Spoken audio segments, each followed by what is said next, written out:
Welcome, everybody, to this session today on the Safety Roundtable. And we're going back to my home turf and talking about slip safety and what we can do to reduce the risk of slips. Great to see. Oh, I'm just hearing an echo of myself on LinkedIn. It's great to see lots of you joining on the Zoom, as well as people who are watching this in various places uh, as we're streaming as well. So thank you for joining us today. We're going to talk about what you can do to reduce slip risk by a factor of 50,000. Now, that might sound like a big claim, but I'm going to explain exactly how that works and how that can be backed up. We're going to talk about how you can therefore reduce accidents by over half and give you some examples of where costs were reduced by 85% or more and how we can do all of that using science. So I've got a good, exciting and action-packed and most importantly, practical session for us to go through today. Just before we get into the main content, I thought I would recap on what is the Safety Roundtable. So it's a fortnightly session. We do occasionally have breaks for things like school holidays and Christmas and those kinds of things, but pretty much we try to go every fortnight. We cover a different topic each time. So we're not always talking about slip safety. We talk about anything and everything relating to safety and risk management. Either like today, I will introduce a topic and then we'll go into a discussion, or I'll have a guest or guests. The next session, actually, I've got two guests on, and I'm going to tell you about that a little bit later. Looking forward to that session in 2 weeks' time. And then we'll open it up to a discussion. So get your questions, get your thoughts, get your comments ready about slip safety for today. And do please invite your fellow safety professionals, colleagues, friends, anybody who, like the rest of us, is interested in safety is more than welcome to join us. So, a 50,000 times reduction in risk. How can we do that when it comes to slip safety? So, in short, we can quantify, and I'll explain how in a minute, the risk of someone slipping on any given floor surface. And the range of that goes from actually 1 in 2, but I'm using 1 in 20 as an example here, to 1 in a million. So it's the difference between 5% of people being likely or potentially being able to slip and fall on a floor, or 1 in a million people being able to do that. And we can quantify that. So when we talk about reducing risk by a factor of 50,000 times, there aren't many areas in safety that I'm aware of anyway, where you can actually do that. You can really scientifically quantify the risk, and therefore I wanted to bring that up to the top of the agenda today, because it sort of supports my view that we should be looking at this problem in a more scientific way. So we can quantify that risk using what's called a pendulum slip test. This is what the HSE use here in the UK to determine how slippery a floor is or is not. It's designed to mimic the interaction between a heel of a foot and a floor, but it standardizes the heel. So we're not looking here at, was the person wearing a slip resistant shoe or a trainer or a flip flop or whatever. We're just looking at measuring the contribution of the floor to the grip or the friction that's produced in that interaction. It's called a pendulum because it swings. And as you'll see in a minute, I'm going to show this video. The foot of the pendulum will swing down and strike the floor. It'll then swing through. And as it swings, it pushes a pointer onto a gauge on the frame of the machine. When you see this clip, you will hopefully recognize the physics of walking. So when you speak to somebody about is a floor slippery or not, what they often do is they sort of rub their heels together, a bit like Dorothy in The Wizard of Oz, clicking her heels together to try and get back home again. Um, but that's not how someone slips. When someone slips, they're walking along, they're planting their heel on the floor, and it's whether or not they've got enough grip, enough friction at the point that their heel touches the floor, which determines whether they slip or not. So what this machine does is it mimics the physics of that. So let's just watch this clip quickly. So he's going to spray the floor, release the foot, swings down, swings through, and hopefully you can recognize that heel striking the floor there is it's the same kind of angle, it's the same kind of weight, the same kind of speed, etc., to produce a scientific measurement of friction between the foot and the floor. Uh, let's just look at it again. So spray the floor.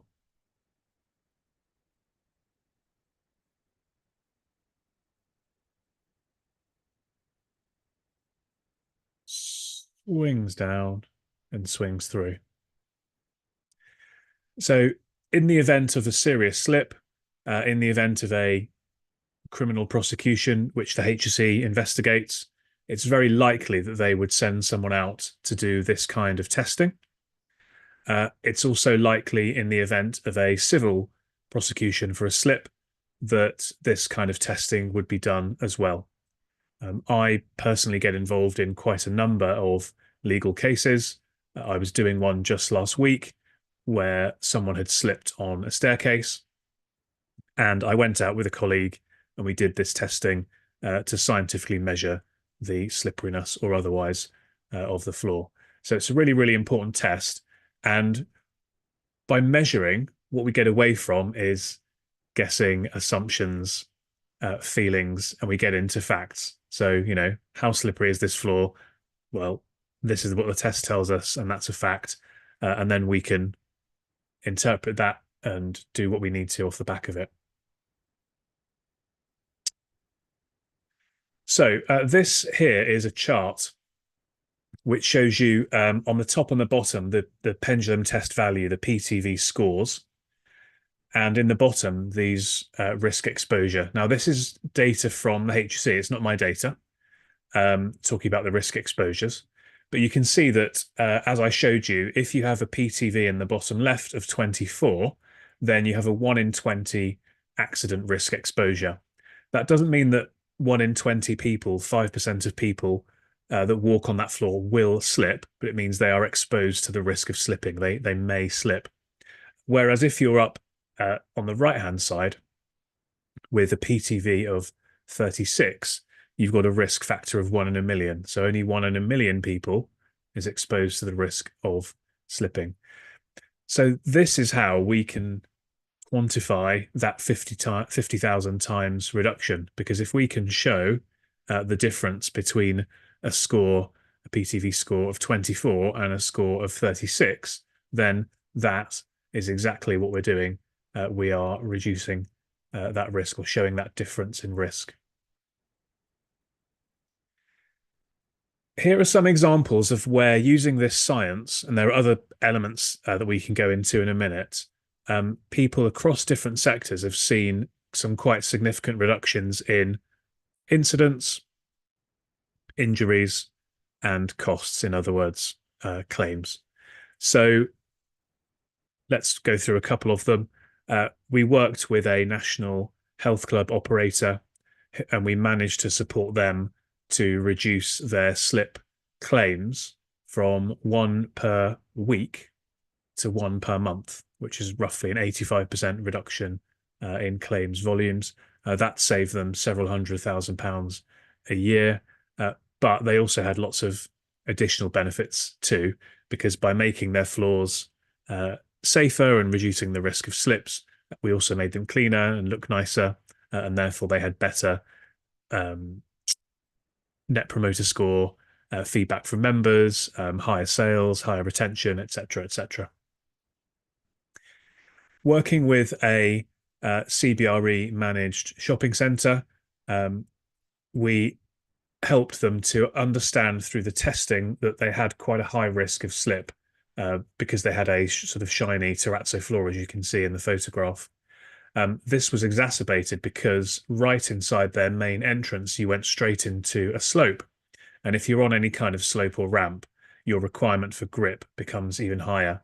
So they scored pretty poorly on the uh, slip test, the pendulum slip test. But that was even worse because it wasn't a flat surface.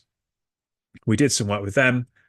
We worked with their cleaning contractor around the maintenance of the floor after we did some work to treat the floor. Uh, and for 18 months, they didn't have a single accident, even though they still had a nice shiny floor and they still had that slope.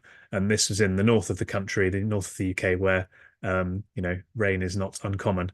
Although, to be fair, it's not uncommon here in London either. We work with Euston train station, and they published an article. This was a few years ago now. They published an article in the Rail Industry magazine showing a 60% reduction in the accidents that they recorded.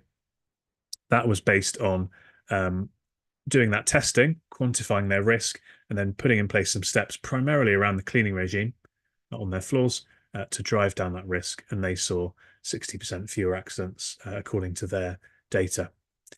We worked with a national restaurant chain where we found that they had certain brands that they had types of floors that were chosen because of their aesthetics, but they didn't perform very well when slip tested and they were having accidents.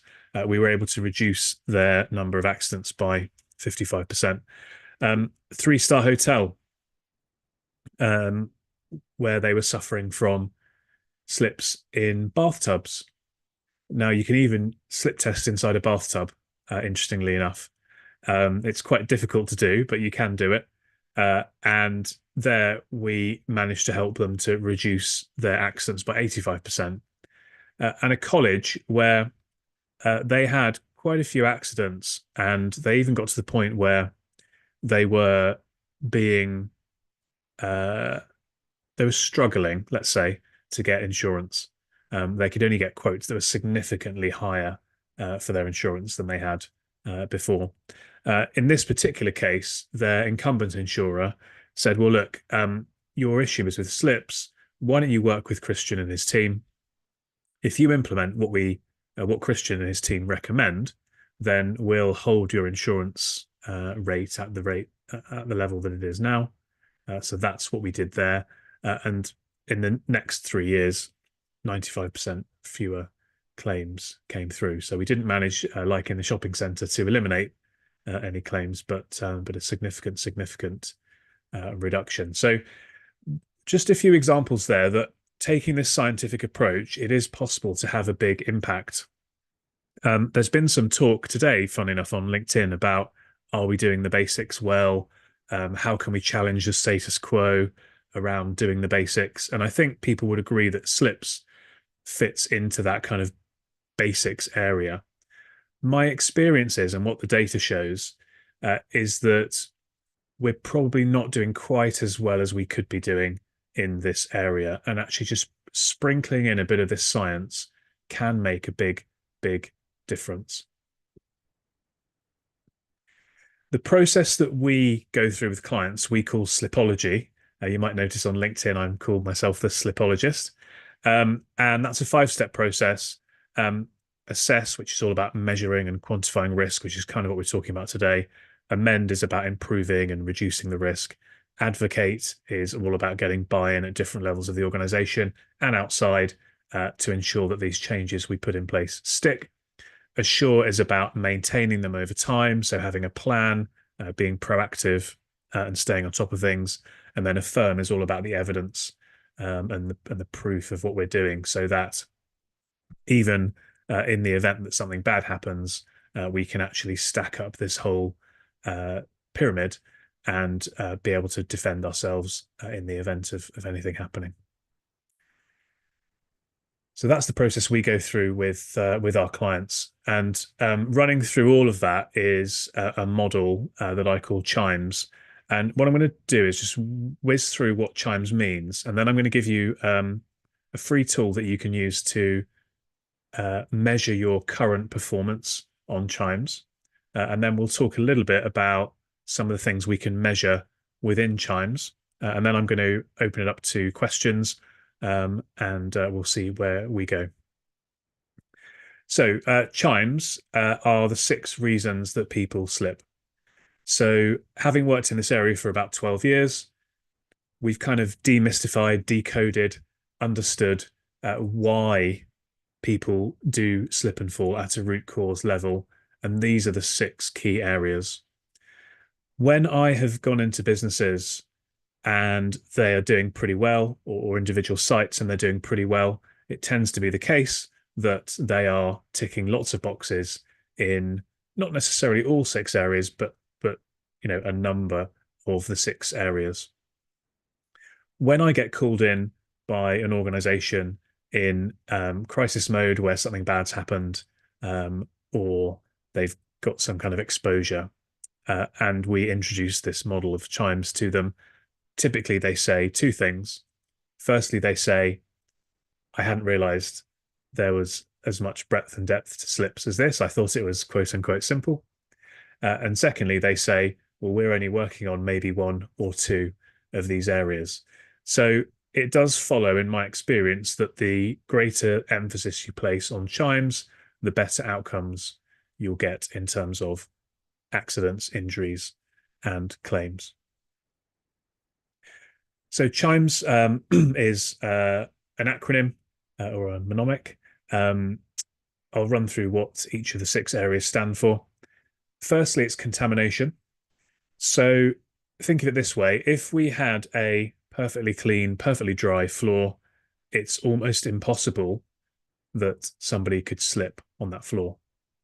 Because as your heel is coming down and striking the floor, you have a nice clean and dry heel, a nice clean and dry floor, and therefore you get huge amounts of friction produced between those 2 surfaces, and therefore you don't slip. However, as soon as we introduce any kind of contamination, that changes the dynamic.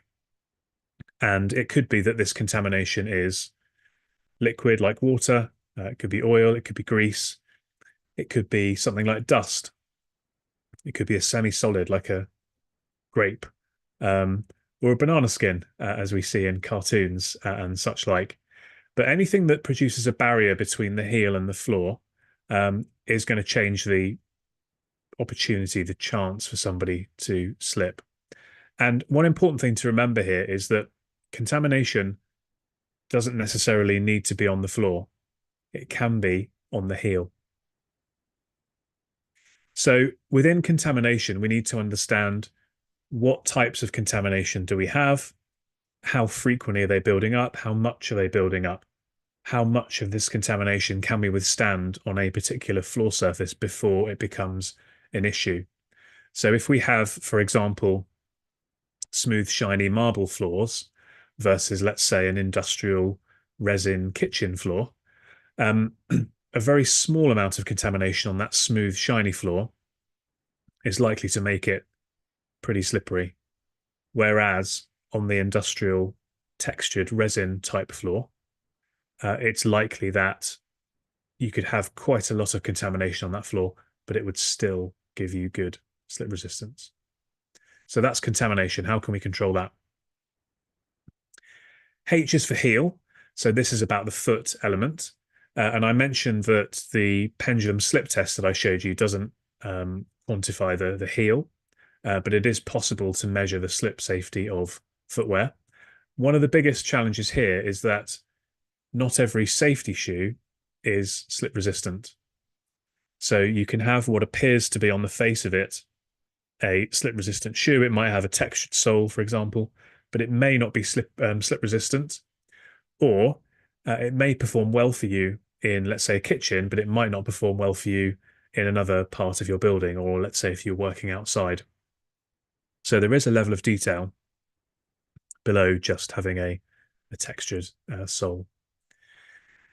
Obviously, within heel, we can only control, well, in all of these areas, we can only control what we can control.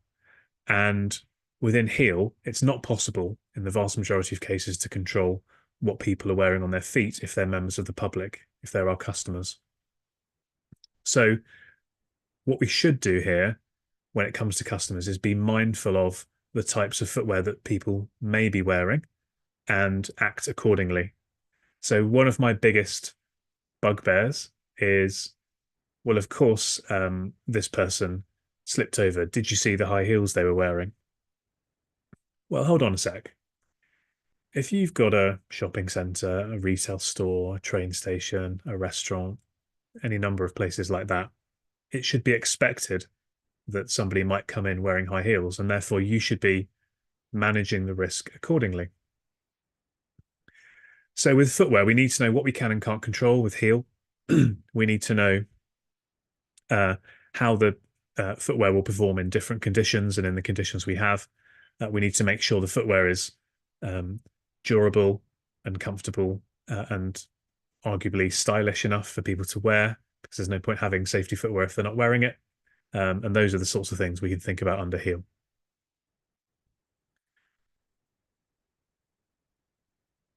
I is for individual, so this is all the human factors.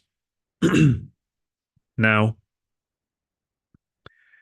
if you are walking at a normal speed in a straight line, doing nothing other than just concentrating on walking, then that's one thing.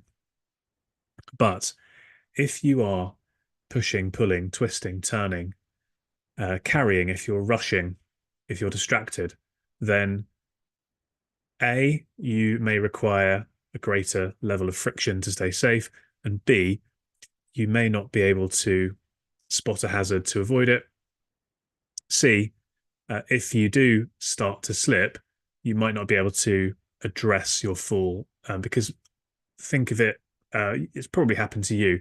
It's certainly happened to me a lot. I've never actually slipped and fallen, but I've slipped and almost fallen a lot of times, often with leaves on pavements. So you can sort of feel like you're slipping, but stop yourself from actually falling. But if you're doing any of those kind of activities, that all becomes a bit harder, and so a slip and a fall is more likely. So how can we manage that risk? Well, we need to understand what activities we're doing, and who is doing them, who are the demographics of people using our buildings, and then we start to think about, well, what can we do to better manage their behavior? So, for example, if we were managing a restaurant with staff in the kitchen, could we set up the ways of working in our restaurant so that members of staff did not need to carry items whilst turning around a corner, and sort of rushing to get food to the pass? Could we instead set the kitchen up in such a way that people were just walking backwards and forwards in straight lines? We can't stop them from carrying stuff. We can't stop them in reality, in a reasonably practicable way, from rushing. But can we stop them from twisting and turning? And therefore, does that reduce the risk? Well, yes, it does. Also, within individual, the human factors comes awareness, training, things like signage, as well. So there's a lot to unpack just within that one area. M is for maintenance, and this is broadly split into three, although one of the three is a much, much bigger element. So you have change of use. So let's say you reconfigured your space and you moved things around, and it might be that actually all of a sudden an area that was dry is now wet or contaminated. That's going to change the risk factor. Second thing is wear and tear. So I mentioned I live in London. Go to St Paul's Cathedral, go to any number of other London landmarks, and you'll see the effect of wear and tear on floor surfaces over time. So the slip resistance of a floor, just because it looks good and you might even have some kind of certification out of the box, doesn't mean it's going to stay that way forever. And the third thing, and the biggest element, is cleaning. So most floors are cleaned regularly. Many floors are cleaned every day. I don't know what percentage I'd put on this, but a very, very significant percentage of floors indeed are cleaned for aesthetic and not cleaned based on any scientific measurement of how effective the cleaning is at removing contamination. And if you cast your mind back to the chart where you've got a difference of 1 in 20 and a 1 in a million risk, I've seen countless examples of floors that achieve a 1 in a million risk, but if they're not cleaned effectively, they perform at a 1 in 20 risk factor level. So cleaning can make a massive, massive difference to the risk of someone slipping. Think back to the pandemic, and we were all hyper vigilant about cleaning because we knew that COVID could be on a surface, but we couldn't see it. And the lesson from that is that not every type of contaminant is visible to the naked eye. So you could have a floor that looks clean, but is actually contaminated sufficiently to be slippery. You could also have a floor that looks pretty clean, um, but it's uniformly dirty. So the contamination is actually visible, but it just because it all looks the same, you kind of and it looks all right, you kind of think that it's safe when it isn't. So definitely encourage you to think about how you can use some science to assess the efficacy of cleaning regimes and not just take it for granted that because it looks okay, that it is. E is for environment. So this is both the weather, so things like rain, as I mentioned earlier, condensation is a big one. Sometimes buildings can kind of sweat and get condensation at times of year where you wouldn't expect them to be, or that you wouldn't expect floors to be wet otherwise. But it's also the built environment. So entrance systems is a big one here. You know, what type of door have you got? Do you have a canopy? How much entrance matting is there? How deep is the matting? What material is it made of? How well is it being maintained? How's the lighting? How's the noise level? Do you have ramps and slopes? Do you have steps and stairs? All of these factors play a role in the likelihood of somebody slipping and falling. And many of these things can be quantified. You can quantify noise levels, you can quantify light levels, you can measure your entrance matting, you can measure your canopy, etc. And then S is for surface. So this is the floor in simple terms. Um, but ChimF doesn't sound as good as chimes, so we use surface rather than floor. Now, we all know instinctively that some floors are more slippery than others, or looking at the other way around, some floors are less slippery than others.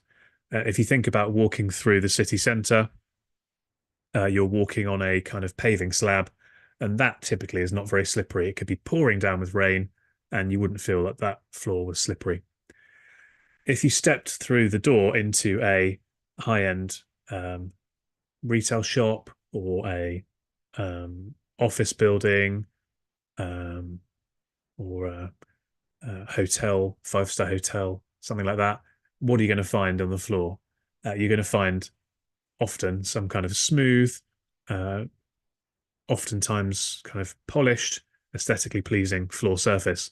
Now, we all know that instinctively that type of floor is going to be more slippery than the paving slab, don't we? Everyone gets that. But yeah, we find those types of floors put into all sorts of strange environments from the perspective of the risk of slip. I had a call this morning from a chap who is involved in the tile industry, and it wasn't this project he was calling me about, but he reminded me when we spoke of a couple of years ago when he was working with a new hotel, and literally 10 days before this hotel was due to open, somebody all of a sudden realized, hold on a sec, we've got a shiny, slippery porcelain floor, and we've put it in all of the hotel bathrooms and toilets. Those areas are going to get wet, and that therefore they're going to be slippery. So we need to be thinking, carefully about where we're putting what types of floors. But the other thing we need to think about is that many slip accidents happen on floors that look like they're safe, appear to be safe, are perceived as safe. And as I mentioned before, if they're not cleaned effectively, the difference in risk between a floor that is perfectly clean and one that is not very clean can be that 50,000 times risk factor. So What we've got to get away from here in all of these 6 areas is assumptions. And where we need to get towards is using some science, some measurement, some quantification. So that's the 6 areas of chimes. Now, we've got an online tool called the Slip Prevention Scorecard, and there's a QR code on the screen, or you could go to scorecard.slipsafety.co.uk. And what you can do is it takes 3.5 minutes on average to answer a series of questions on chimes.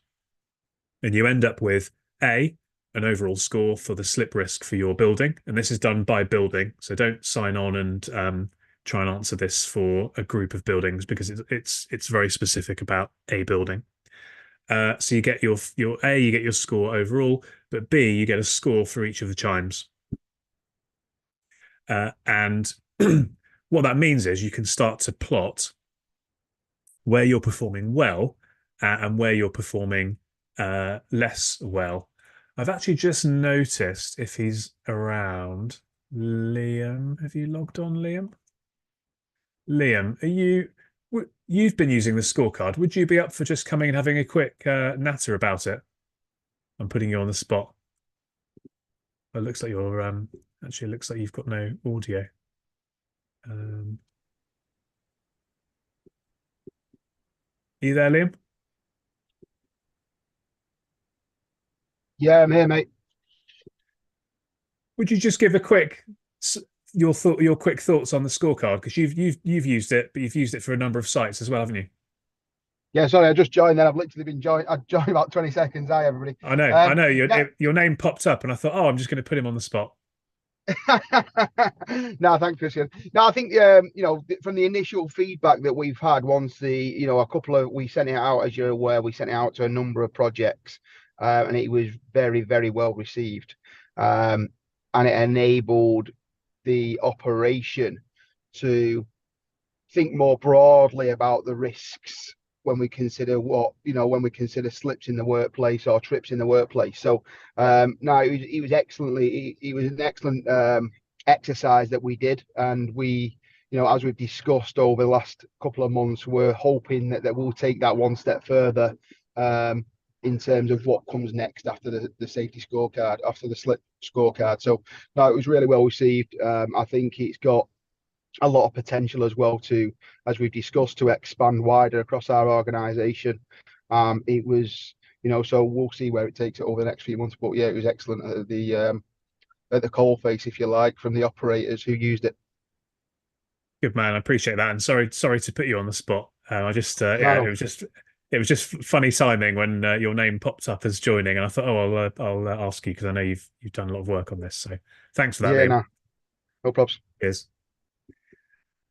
So yeah, there you go from the horse's mouth from Liam. But yeah, it's a free tool. There's no cost to use it, but it should give you quite a lot of value, and it'll start to give you therefore an idea of where you're doing well.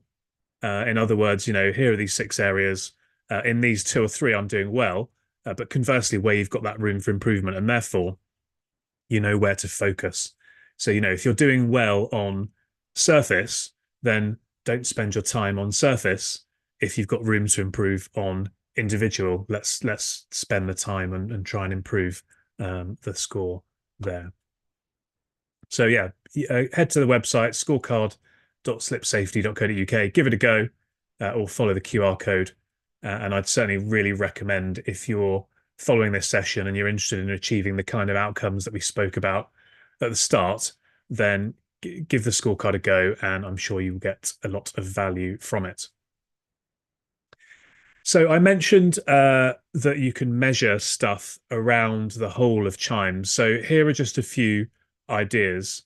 On contamination, you could measure the level of contamination on your floor surfaces at different times of day. This kind of ties in a little bit with your cleaning. You can use something like swab testing to do that, or there is a spray. There's a business called Fresh Check, and they do a spray product that you could spray onto a surface, and depending on how much contamination is there, it'll change colors to different degrees. So rather than just relying on a visual check and kind of hoping for the best or assuming, let's try and measure, let's try and quantify. When it comes to footwear, obviously you can measure the slip resistance of um, the soles of your shoes, but you can't really do that yourself. But what you can measure is usage. So is the footwear actually being worn? How long is it being worn for? How long is it being used for before it starts to wear out? What are the comfort levels? What are the satisfaction levels? All of these things will play into the efficacy of your safety footwear provision under heel. Under individual, how about measuring your activities? So thinking about the types of people and the numbers of people that are coming through your building, and then what kinds of activities are they doing, and therefore using that to create a bit of a risk profile of the human factors, and then think about what you could do to address some of those risks. Under maintenance, you can absolutely measure the efficacy of your cleaning regime. You could use the swab testing, the spray that I mentioned, but of course, you could also use a slip test to do that as well. And of course, there's the visual check too. Um, and there's the good old paper towel check. I use this a lot. Just literally get some white paper towel, put a bit of water on the floor, give it a good rub with a paper towel, and see if it comes up clean or dirty. And you may well be surprised that often floors that look pretty clean can be quite contaminated. Under environment, a big one I would really suggest you do is measure your entrance matting. So most buildings that I come across have entrance matting in place, but it's often uh, woefully inadequate in terms of its size. What's entrance matting designed for? To remove contamination from the feet, to dry the feet. Well, how does that happen? It happens when you plant your foot and you walk across the matting. Okay, great. So if we've got matting that's only 50 centimeters deep, how's that going to happen? Because we're only going to put one foot on it. We might just about put a tiny bit of the second foot on, but often it takes several footsteps on a piece of matting before it is effective at drying the feet. So measure the matting. And of course, under surface, you could measure your floors with a slip test. So that's it from me. As always, I wanted to give a bit of time for Q&A. I know there's been stuff going on in the chat which I haven't really been monitoring.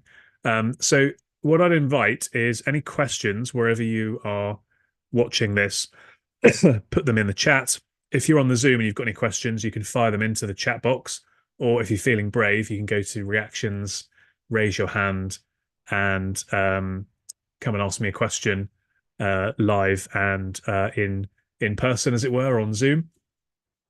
And if you're feeling up for it, and you've maybe had a little go at the scorecard in the meantime, if there's a volunteer that wants me to pull up their scores on the scorecard and talk that through with them and do a bit of a diagnostic session with them, then I'd be happy to do that as well.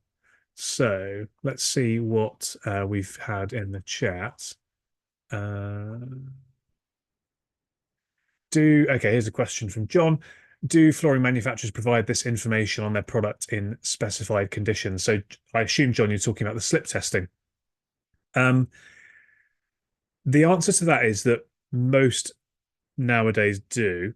When I first got into this world, it was less common.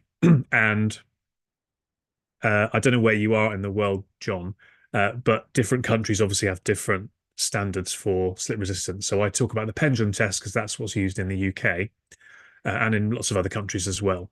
But there is a number of there are, let's be grammatically correct, a number of European standards on slip resistance as well.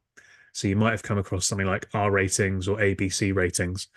And when I first got involved in this world, sort of 12 years ago, many flooring suppliers were quoting the European standards rather than the PTV standards. The problem with the European standards are that they are quite easy to pass. So there's something called R9, and people have this perception that R9 means slip resistant. Often you get called in somewhere and they say, "Oh, I can't believe the floor's slippery. We've got an R9 floor." If you measure an R9 floor on the pendulum, it scores less than 24. So when it's wet, so in other words, it's got a high risk of someone slipping. So the standards are there. Uh, it's getting better as we go. If you are looking for some flooring and you can't find the PTV score anywhere in a catalog, if you ask the um, supplier, they can probably find it or get it done. Obviously, if you were really interested, you could send a sample to me, and one of my team could do it for you as well.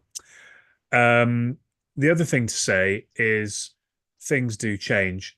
So whenever we talk about slip testing to an organization, we always recommend doing it annually because things can change. And if you've got a floor that you've specified and installed, it may well achieve a good slip resistance value out of the box. But 6 months down the line, thinking about chimes, if there's a lot of contamination on the floor, if it's hasn't been cleaned very well, then it may well be much, much more slippery than it was out of the box. So it's always a good idea to monitor these things over time as well. That's great. Thank you for that. Uh, Appreciate it. Thank you. no worries, John. Did you have any follow-up questions or? No, it's just a general question, really, because sometimes we do get involved with putting new flooring down. And Yeah, from my HS perspective, I can be a bit more authoritative now on the directions that we take. perfect. That's brilliant. Thank you. Good stuff. Yeah, no, pleasure. Had a question from Darren. It's quite long. So, having used the pendulum in the past, I can vouch for their value. However, I was wondering what your thoughts were on a more DIY approach to supplement, not necessarily to replace. In a previous life, we purchased a slip alert device, which enabled us to monitor, etc., etc. Yeah, so I'm not going to read out your whole question, but you're spot on to think about that. So the pendulum test in the UK is the gold standard. There are other tests available that are more user friendly, and the slip alert is one example. I've recommended the slip alert to clients before where they've said, it'd be great to do the pendulum test, but we'd like to do some more regular monitoring ourselves. So I've recommended that tool. There are others available as well. You just need to understand the caveats, I suppose. So in the event of something bad happening and a serious incident occurring, and the HSE coming in and doing their own pendulum testing, and if they said this floor is slippery, if you had another slip test and you said, well, according to this test, the floor is not slippery, you're never going to win that argument. So as you've alluded to, I would not use a different test method to replace the pendulum, but to supplement it absolutely could be a good thing to do. So take the slip alert as an example. I would not worry so much about the number that the slip alert gives you necessarily. I would get the pendulum testing done, do some slip alert testing alongside that at the same kind of time, and then see what number that gives you on the slip alert. Forget what that number is in comparison to the pendulum, and because they have a graph which they say correlates. I don't believe it correlates that strongly. But let's say you got a score of 160 on the slip alert. If you then do your regular testing yourself to monitor, if you keep getting 160, what's that telling you? It's telling you that things are staying the way that they were, and therefore you know that the safety level is not going down or up. It's kind of staying the way that it was when you tested it alongside the pendulum. So that to me is a good use of time. And a very proactive thing to do. And as I think you say, insurers, HSE, inspectors, etc., would be pleased if you took that sort of approach because that is going above and beyond and being very, very proactive. And so, yeah, definitely would say that would be a good thing to do. A couple of questions about can we get the slides? If you email me, I'll happily send you the slides. The slides will be available on LinkedIn and wherever you are watching this, the replay should be there and it'll go up on YouTube as well. So, but I can definitely get those around. Naomi, my pleasure for the tool. Hope you enjoy it. Thanks. Yeah, thanks, Darren. I covered your question. Mike, yeah, have a go with the scorecard. Let me know what you think. We can always have a chat about it afterwards. Okay, looks like that's it for the questions. So, all I would like to do before I finish is just mention the next safety roundtable in a couple of weeks. And I'm going to be joined by two guests, Peter Thomas and Dan Hobbs. And we're going to be talking about AI and the digital evolution, but spelt. I put my marketing head on and thought that I could spell evolution with AI evolution of safety. So I'm sure that'll be a really good topic. AI we've spoken about a little bit on the safety roundtable before. Peter runs a podcast about safety technology. Dan runs a business called Protex, and he delivers AI solutions in safety. So two real experts. I'm very passionate about this topic as well. We're not going to be doing sales pitches for what Dan does. Well, he'll explain a little bit about it, but it's not that. It's a discussion about, how should we perceive AI? Where can we be using it? What are some of the risks? What are some of the opportunities, etc., etc., etc. So do join us for that on the 21st of February at 12:30 p.m. In the meantime, I hope that today's session has been useful. You've come away with a bit more knowledge about what you can do to quantify slip risk and some tips, some tools, particularly the scorecard, to use to go and address that risk in your business. So do go away, use the scorecard, get some measuring underway, and give us some feedback and let me know how you get on with it. Thanks very much, guys.